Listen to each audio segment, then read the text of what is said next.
Welcome back. We're still here discussing business of public speaking. I'm still on your show, The Early Business.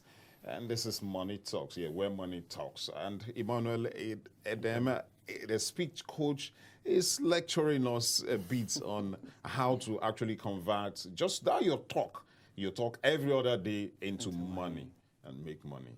So now, I want to know the difference between the person who is an MC, Yes. a comedian, a public speaker. Are they the same persons or different persons? A comedian.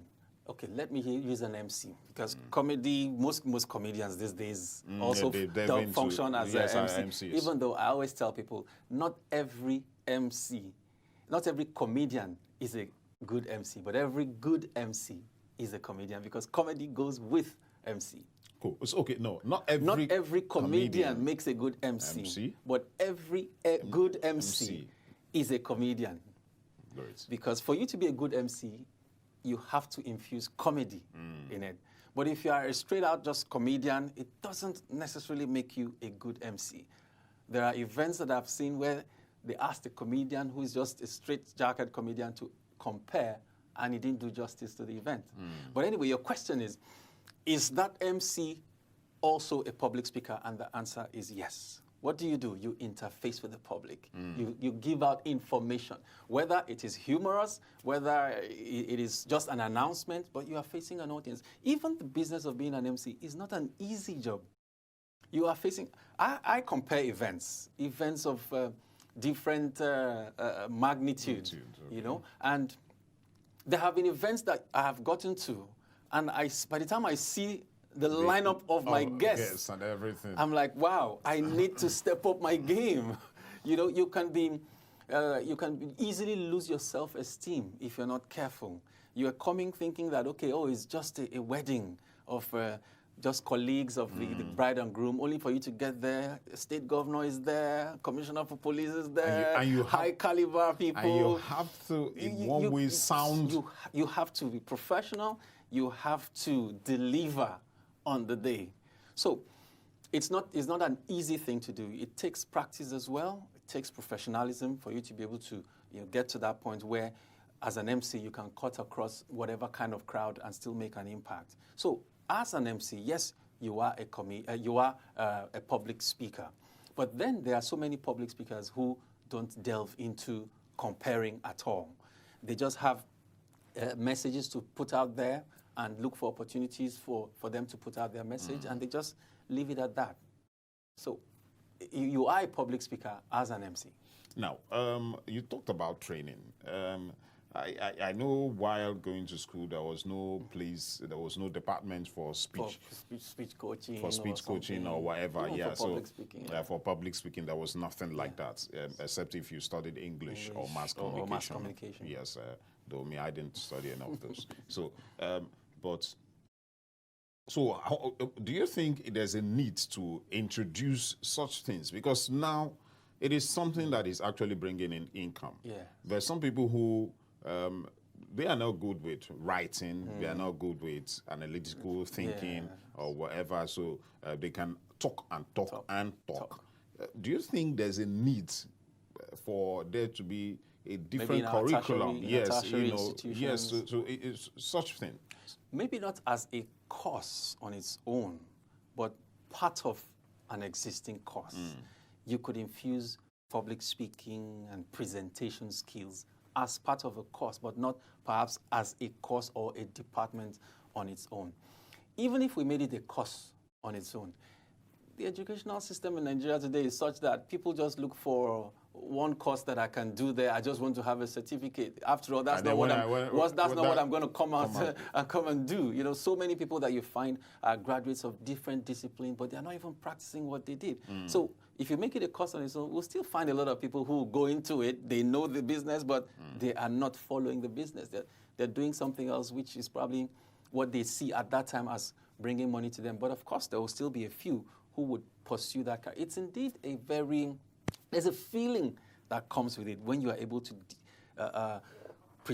give a very, very excellent presentation in front of an audience, and you can tell sometimes from the audience that, look, I have done really well, especially when whoever hires you comes to give you the commendation and gives you a feedback that, wow, that was a good job you've done there.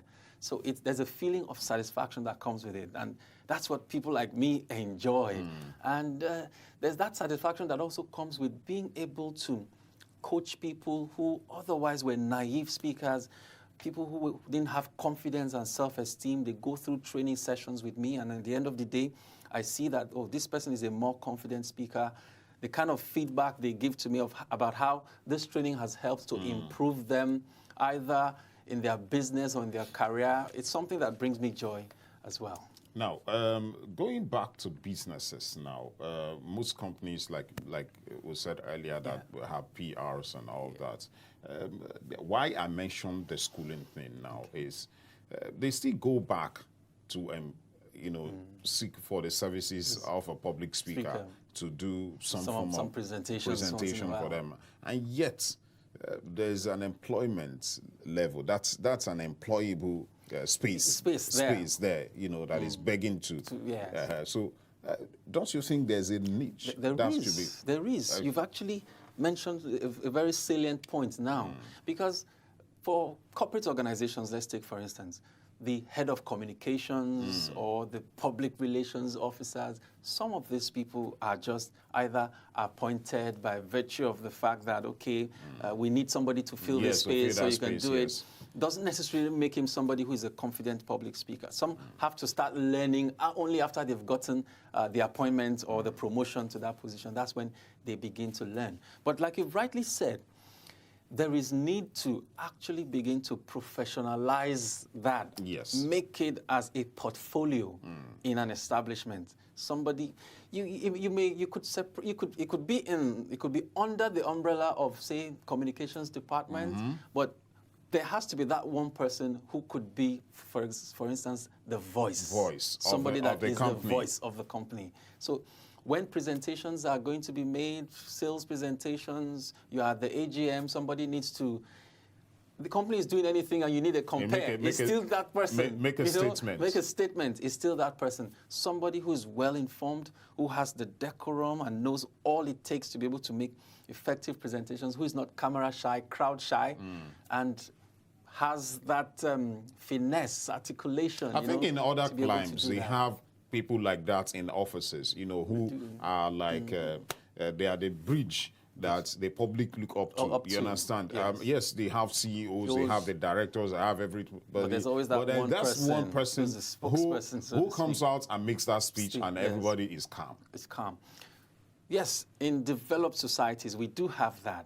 But those people often go through trainings with speech coaches. So that's where... When you say speech coaches, go through trainings with speech coaches, I still want to say, my conviction here is that, okay, these speech coaches, where do they get their own training to become a speech coach? Now, I know you have explained the trainings you had to get and all some of the things you had to do and everything. But how do you, if you can go through a particular training, is there any school for such? Yes, there are institutions. There are individuals who also train speech coaches. These are people who for over the years have been able to carve a niche for themselves. They've been in this business of training. In our country, I don't think there are many of them. But in the US, there are names that I can call. There are people who have over the years gotten experience. They've been training people to be able to make effective presentations. And if you want to become a speech coach, you can have certifications by training under them. So by virtue of your training under them, they can certify you as a speech coach. And that's one of such trainings that I got. How often do you get jobs? Okay, I would say it's seasonal. When you say jobs now, I would categorize it into like because comparing MC and all that, public speaking and all this stuff. There are events here and there where I do get called to come and either speak, make presentations. There are other events where I'm just invited as the compare for the events, corporate events mostly. I would say it's seasonal. There are times when it just peaks, especially at this time of the year. We're going towards companies are going to be doing AGMs, end of year parties. Several events are going to come up. There is need for them to hire an MC, hire somebody who is going to be the spokesperson for the event. So it picks up during this period. There's also the part where people keep contacting, oh, I want to train. I saw you on Instagram, I saw your handle on Facebook, I've been following you, and I think you've been putting out lovely messages there. When is your next class? Can we do a one-on-one training? That's the one that comes more often than even the So compare it is thing. a sector that is begging to be explored. It is. In fact, it's I would say it's still untapped. It is still untapped. There are so many people who didn't even know that they would require the services of a speech coach until I make a presentation. And then it occurs to them that, wow, you're right, I think I need to do some form of training with you. There are people who have approached me and said, you know what, not that my business or career would make me get involved with speaking publicly per se, but I want to improve my English. I want to be able to articulate my words. That also comes under the umbrella of my training. There are people that have tried to actually improve on their accents so that they can speak better, sound better when they speak. I offer that training as well. It might surprise you to know that, take for example, there's a popular Nigerian musician who has been able to carve a niche for himself in that area. With even his spoken English. The guy speaks he speaks Queen's English, but when he's in his element, he changes his tongue. Files the bad guy, he's a popular guy. Yeah. Do you know that there are people who actually sound like that? He's not exaggerating. There are people who in reality sound like that. I've had a few who have said, look, is there something I can do about it? And yes, the answer is true. There's something that you can do about it. And I have been able to work with some people like that. And today, they don't sound like that anymore. It's not something which, at the end of my training, you would say it's all over and you are sounding. It's after the training, there's a lot of personal work and practice that you need to do. But the training will teach you the basic things that you need to know. Anyway, I think we need to call it a stop here. Okay. I would like to go on and on and on with so much. There's so much to say. So I've been speaking with Emmanuel Adam, a speech coach, and it's on our topic, business of public speaking. It's your show, Early Business. It continues in a bit.